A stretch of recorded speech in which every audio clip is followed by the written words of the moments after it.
Hello friends, आज मैं आपको छेना पायस बनाने की रेसिपी बताऊंगी। जिसके लिए पहले ही मैंने 1 केजी दूध को फाड़ करके इसमें थोड़ा सा पनीर बना लिया है और इसमें मैंने ज़्यादा पानी नहीं निकाला। इसके पानी को मैंने थोड़ा थोड़ा छोड़ दिया है। इसी साथ मैंने 1 लीटर पानी को गर्म करने के लिए चढ़ाया है और इसे मैं चाशनी बनाऊँगी।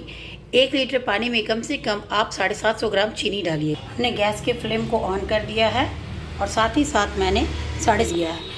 इसे भी मैं इस पानी में डाल दूंगी। ये देखिए, चीनी को उबाल आने तक में पूरी तरह से आप खौलाइए। चाशनी एक तार की नहीं होनी चाहिए, लगभग थोड़ा सा उससे कम ही होना चाहिए। साथ ही साथ मैं इस तरह से किसी प्लेटफॉर्म में रख के इस पनीर को काफ़ी मैसना इसे कैसे पूरी तरह से मसलूँगी। ये देखिए, कुछ इस तरह से करते हुए आपको कम से कम 20 मिनट आपको मैसना है। अभी हमने इसे 10 मिनट मैसा है फिलहाल, और इसे देखिए अब कुछ इस तरह से हो गया है। इसके लिए आप किसी भी तरह का दूध ले सकते हैं, गाय का दूध, सुधा का दूध, कोई भी दूध होना चाहिए। ये देखिए 10 मिनट मैसने के वक्त में हमारा पनीर छेना कुछ इस तरह का हो गया है। ये देखिए, इसे और आप 5 मिनट मैस लीजिए। हमने छेना को 20 मिनट मैस लिया, अब वो कुछ इस तरह से हो गए हैं। आप इस तरह से रोलिंग करते हुए इसे 2 भागों में काट लीजिए इस तरह से, और इसके छोटे छोटे पीसेस का छोटा बाउल बना लीजिए। मैंने सारे पीसेस को इस तरह से काट लिया है। साथ ही साथ ये 2 छोटे छोटे बाउल्स भी बना लिए। इसी तरह करते हुए आप सारे बाउल्स को बना लीजिए। चाशनी भी लगभग रेडी हो गया है। मैंने सारे गोलों को कुछ इस तरह से रेडी कर दिया है और चाशनी में अब ये गोले जाने के लिए रेडी हैं। ये देखिए, आप इस तरह करते हुए सारे गोलों को इस तरह डाल दीजिए।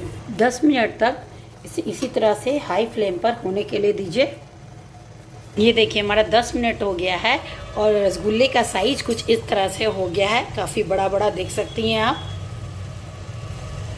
इसे अभी और 10 मिनट लगने दीजिए। उसके बाद हमारा ये रसगुल्ला पूरी तरह से रेडी हो जाएगा।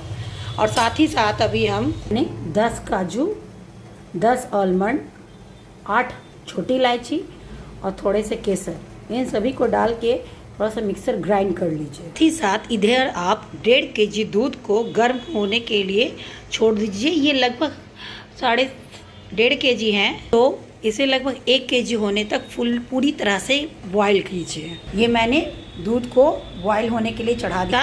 हमारे रसगुल्ले अब पूरी तरह से रेडी हो गए हैं। अब इसे हम निकाल लेंगे। रसगुल्ले बनने का सबसे बड़ा साइन ये होता है कि ये अपने तल से ऊपर आके पूरी तरह से तैरने लगते हैं। ये देखिए, हमारा रसगुल्ला पूरी तरह से तैरना शुरू हो गया है। इसका मतलब है कि हमारे रसगुल्ले पूरी तरह से अच्छी तरह से बन गए हैं। काजू, बादाम, केसर और इलायची को थोड़े से दूध के साथ पीस करके कुछ थोड़ा इस तरह सा कर लिया है। ये मिल्क में मैं ऐड करूँगी। और अब गैस का फ्लेम बंद करके आप इन रसगुल्लों को हल्के हल्के करके एक बाउल में निकाल लीजिए, कुछ इस तरह से। हमारे रसगुल्ले भी रेडी हो गए हैं। हमने मिल्क भी बॉईल होने के लिए रेडी करने के लिए चढ़ा दिया है। हमने काजू का पेस्ट भी रेडी कर दिया है। अब दूध के थोड़े गर्म होने के बाद ये काजू का मटेरियल आप इसमें डाल के पूरी अच्छी तरह से खौलाइए। अब लगभग आधा घंटा हो गया है और ये पूरी तरह से खौल चुका है और इसमें केसर की कलर भी आ चुके हैं। और ये जो हमारा मटेरियल जो हमने पहले से बना के रखा था, इसे भी अब इसी मिल्क में डाल के आप पूरी तरह से खौला लीजिए। मैंने कुछ खरबूजे के बीज रखे हैं, इसे भी यूज कर लीजिए। ये देखिए, अब ये पूरी तरह से मिल्क येलो हो गया, केसर भी पूरी अच्छी तरह से मिक्स हो गया। काजू का जो मैंने पेस्ट रेडी किया था, काजू के पेस्ट, बादाम के पेस्ट, ये पूरी तरह से मिल गए हैं। मैंने ये कुछ खरबूजे के सीड रखे हैं। ये ऑप्शनल है, आप चाहे तो डाल सकते हैं, नहीं तो नहीं भी डाल सकते हैं। मेरे पास है, इसलिए मैं इसे यूज़ कर रही हूँ। साथ ही साथ मैंने 1 कटोरी चीनी लिया है, इसे भी आप डाल दीजिए। और साथ ही साथ आप इसे मिल्क को कम से कम 10 मिनट के लिए कंटिन्यूसली चलाते रहिए।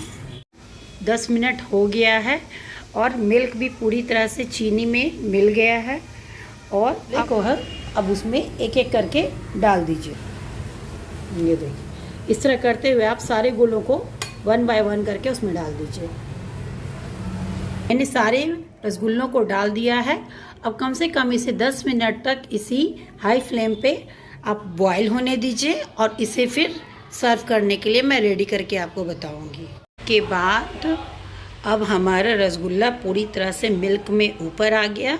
इससे यही पता चलता है कि हमारे रसगुल्लों में पूरी अच्छी तरह मिल गया है और ये पूरी तरह से अब रेडी हो गया है। अब हमें गैस का फ्लेम बंद कर देना चाहिए और रसगुल्लों को, रसछेना पाइस को धीरे धीरे थोड़ा थोड़ा करके अब बाउल में निकाल लीजिए। देखिए मैंने इसे एक बाउल में निकाल लिया है और साथ ही साथ मैंने कुछ ड्राइड रोज़ और केसर की पत्तियों को रखा है, इसे भी मैं इस तरह से डाल देती हूँ। ये हमारा रसमलाई रेडी हो गया। प्लीज़ इसे आप लाइक, कमेंट, शेयर, सब्सक्राइब कीजिए मेरे चैनल को और इसकी रेसिपी कैसी लगी आप प्लीज़ बताइए और मुझे आपके मैसेज का इंतज़ार रहेगा। Bye bye.